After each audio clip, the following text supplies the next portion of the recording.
Tipología de los grupos. Grupo primario. Esta es la existencia de relaciones afectivas intensas, cara a cara, con un alto grado de cohesión interna y, evidentemente, un alto grado de intimidad entre sus miembros.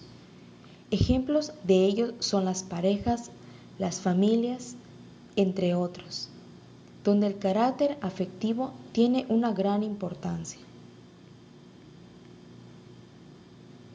Los grupos primarios están compuestos por pocos miembros que buscan en común los mismos fines y mantienen entre sí relaciones afectivas con una gran dependencia mutua.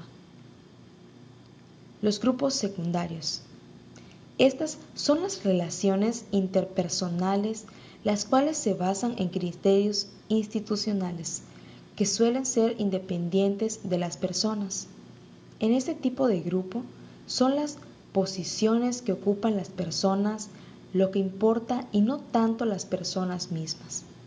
Como por ejemplo, en una empresa, lo que puede llegar a interesar es el puesto de director. Independientemente de quien ocupa dicha plaza, ejemplo de grupos secundarios son las organizaciones. Los grupos secundarios. Este es el sistema social que funciona según instituciones, como por ejemplo jurídicas, económicas, políticas, entre otras. Este es el sector particular de la realidad social, que está compuesto del mercado, la administración, el deporte y la investigación científica. La formación de los grupos de trabajo es una tarea muy difícil hoy en día, porque ya que se quiere alcanzar un éxito organizacional. Pero es común que se deje a un lado los grupos informales, tanto la importancia para la organización como la importancia que tienen dichas formaciones para necesidades sociales y colaboradores dentro de una organización. Ya que dichos grupos son un soporte social que los grupos formales no pueden abarcar.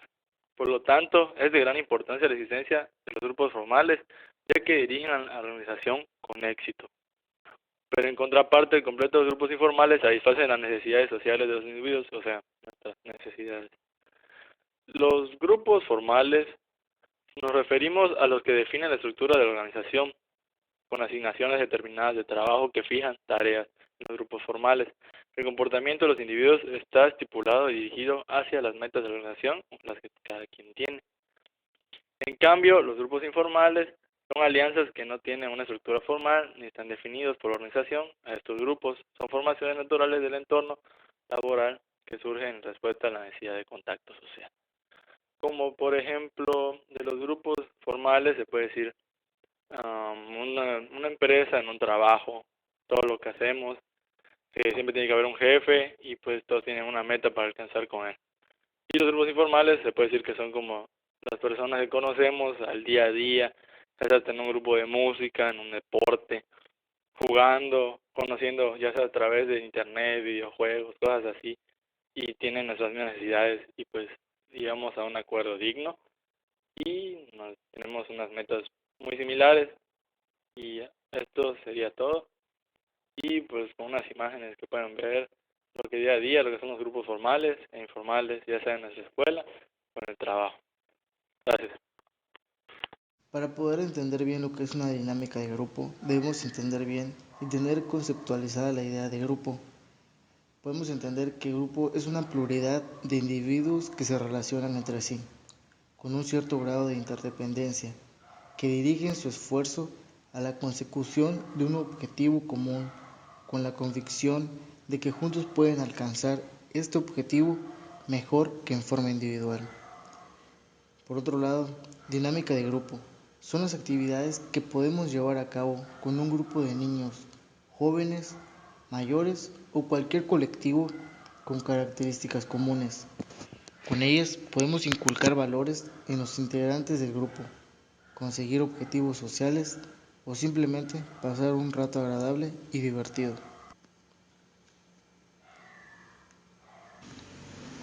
Con esto podemos entender que son técnicas de discusión verbal, cuyo objetivo es debatir sobre un tema o resolver un problema de forma grupal. Algunos ejemplos son los foros, mesas redondas, debates, paneles y tormenta de ideas. Estas no tienen que tener una solución propia, no hay ganador ni perdedor alguno. Para enfatizar esto, se deben observar factores como las habilidades y actitudes de los candidatos al momento del debate o la resolución de un conflicto. Al final, se seleccionan los participantes que han argumentado y defendido mejor su postura, trabajando en grupo. Algunos de los factores claves para determinar la dinámica de grupo es la persuasión, diplomacia, empatía, escucha activa, pertinencia, manejo de conflicto, división de trabajo, liderazgo y cooperación, así como la interacción, donde los miembros interactúan con cierta frecuencia de forma personal y a partir de ciertas pautas, la conducta y acciones de cualquiera de sus miembros sirve de estímulo al comportamiento de los otros. 2. La interdependencia. Estos son los individuos que dependen unos de otros para poder alcanzar los objetivos grupales. No solamente interactúan, sino que también comparten normas o desempeñan funciones que se complementan. Finalidad. Sus integrantes realizan actividades colectivas que contribuyen al logro y objetivos comunes. Percepción. El grupo es directamente observable. Los miembros perciben la existencia del grupo, tienen un sentimiento de pertenencia al mismo y se comportan como grupo de cara al exterior. Otro de los factores es la motivación, que permite satisfacer necesidades individuales, tanto explícitas como implícitas. Las primeras suelen encajar directamente con las tareas y el objetivo concreto del grupo. Las implícitas, por otro lado, pueden resultar menos evidentes, por ejemplo, amistad, liderazgo, pero se movilizan al individuo a participar en las actividades grupales. La organización, el grupo tiene una determinada estructura que se traduce en la distribución de papeles, configurando un sistema de roles entrelazados que representan un cierto nivel, así como una serie de normas de funcionamiento compartidas. La actitud juega un papel importante en la dinámica grupal, ya que comparte determinadas actitudes y valores que forman parte de su propia escultura. Y la estabilidad. La interacción en los miembros no es algo puntual, sino que se produce con una relatividad duración en el tiempo. La estabilidad vendrá marcada por el tipo de grupo. Distintos roles grupales. Uno de los elementos de planificación del grupo es asignar a alguno de sus integrantes algunos roles o funciones que deben cumplir para el bien del conjunto. Se distinguen tres grandes grupos de roles grupales. Roles individuales. Estos roles les podrían llamar de algún modo destructores, porque se centran netamente en el individuo, dejando de lado totalmente lo que se quiere lograr primordialmente con el grupo, provocando así conflictos e inestabilidad dentro del grupo. El agresor. Este se le podría llamar el desubicado dentro del grupo, ya que se caracteriza por generar casi siempre conflicto dentro del grupo, desaprobando valores de algunos individuos del grupo y generalmente actúa con prepotencia. El chivo expiatorio. Este se le podría llamar el perseguido o psicopático del grupo, ya que siempre se echa la culpa a él de todo lo malo del grupo recibiendo la aceptación de los otros. El defensivo. Ese es el que a toda costa quiere tener razón, no reconoce problemas dentro del grupo y tampoco cuestiona o evalúa su desempeño dentro de este. El bloqueador. Este se le podría llamar el amargado, ya que está en constante pesimismo y en desacuerdo con las ideas o tareas planteadas dentro del grupo. El callado. Este es el más piolita del grupo, ya que está en constante silencio. Se caracteriza por ser tímido y por no aportar ideas para el fortalecimiento del grupo. El manipulador. Se trata de tener en la palma de su mano a todo el grupo. Tiene la convicción o por lo menos se cree el cuento de que es superior a los demás. Este sí que puede o tiene la capacidad de hacer hablar al calladito para que esté de acuerdo con el respecto a sus ideas. El buscador de conocimiento. A este se le podría llamar el floridito o canape del grupo, ya que anda metido en todo y tiene egocentrismo de sobra, para hacérselo notar al grupo. El buscador de ayuda. es el más debiluchito del grupo, ya que es inseguro de sí mismo en la toma de decisiones y por eso tiene que pedir ayuda a sus compañeros de grupo. El intrascendente. Este se mete al grupo porque le gusta a una chiquilla, del grupo porque no tiene nada que hacer en la casa, ya que se caracteriza por la falta de compromiso para el grupo. Roles referidos a la tarea del grupo. Estos roles están focalizados a la coordinación de los programas o actividades que plantea el grupo a fin de solucionar los problemas básicos que se tiene como grupo. Cada integrante del grupo puede o tiene el derecho de ejercer más de un rol dentro del grupo. Estos tienen que ser encabezados por el líder, como por sus miembros. El iniciador, contribuidor. Se refiere a la persona que dé ideas a fin de que el grupo vaya mejorando su visión con respecto a la solución de sus problemas de acuerdo con los objetivos planteados. El buscador de información. Se refiere a la persona que pide una mejor explicación de las sugerencias hechas tomando en cuenta su factibilidad o que se pueda aplicar al problema a que esté expuesto el grupo en ese momento. El buscador de opiniones. Se refiere a la persona que hace participar a los miembros del grupo a fin de que si están de acuerdo con las ideas planteadas anteriormente. El dador de información. Se refiere a la persona que da nuevas ideas al grupo, cosa con el fin de mejorar las sugerencias expuestas anteriormente. El coordinador. Coordina o ordena las diferentes ideas expuestas por los miembros del grupo. El orientador. Establece la ubicación del grupo de acuerdo a sus objetivos o metas. El evaluador. Analiza la función de los que tienen roles en el grupo, lo positivo y lo negativo. Analiza también las actitudes de cada uno de los integrantes del grupo. El impulsor. Da ánimo al grupo para que realicen las tareas planteadas aportando sus energías. El registrador. Este es como el secretario del grupo, es el que se encarga de escribir las sugerencias y todo lo que es realmente durante las reuniones que sostiene el grupo. Roles relacionados con la construcción y manutención del grupo. Estos roles están focalizados a la preservación y perfeccionamiento del grupo. El reforzador. Este tiene a cargo la función de estimar y aceptar las sugerencias de los otros. Se caracteriza por ser acogedor y unido a los otros miembros del grupo. El armonizador. Es como el mediador pacífico cuando se producen conflictos dentro del grupo. El abridor de puertas. Tiene la función de ser como la CPU del grupo, o sea, mantener firmes las relaciones de comunicación de las otras personas dentro del grupo. El observador, comentador. Es el que observa y registra la historia del grupo a fin de ver deficiencias dentro de este para ir mejorando la función y la convivencia de los integrantes dentro del grupo. El seguidor.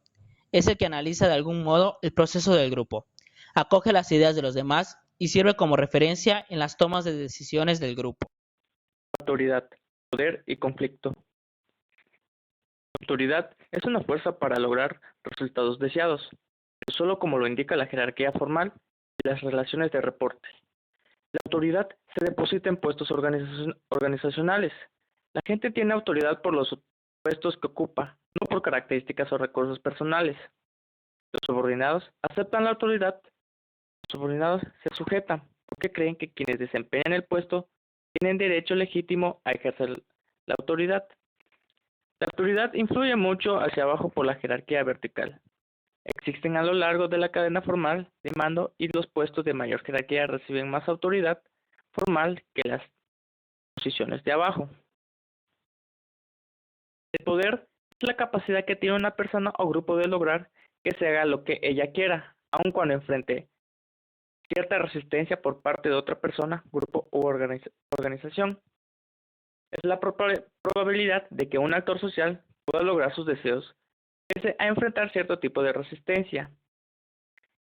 Más que nada es la capacidad de un actor para lograr resultados que estén de acuerdo con los intereses que persiguen. El conflicto organizacional es el choque que ocurre cuando un grupo tiene un comportamiento dirigido hacia las metas que bloquea o estorba a las de otros. Su importancia del conflicto organizacional es beneficioso para la organización, porque puede superar la inercia organizacional y conducir el aprendizaje y el cambio.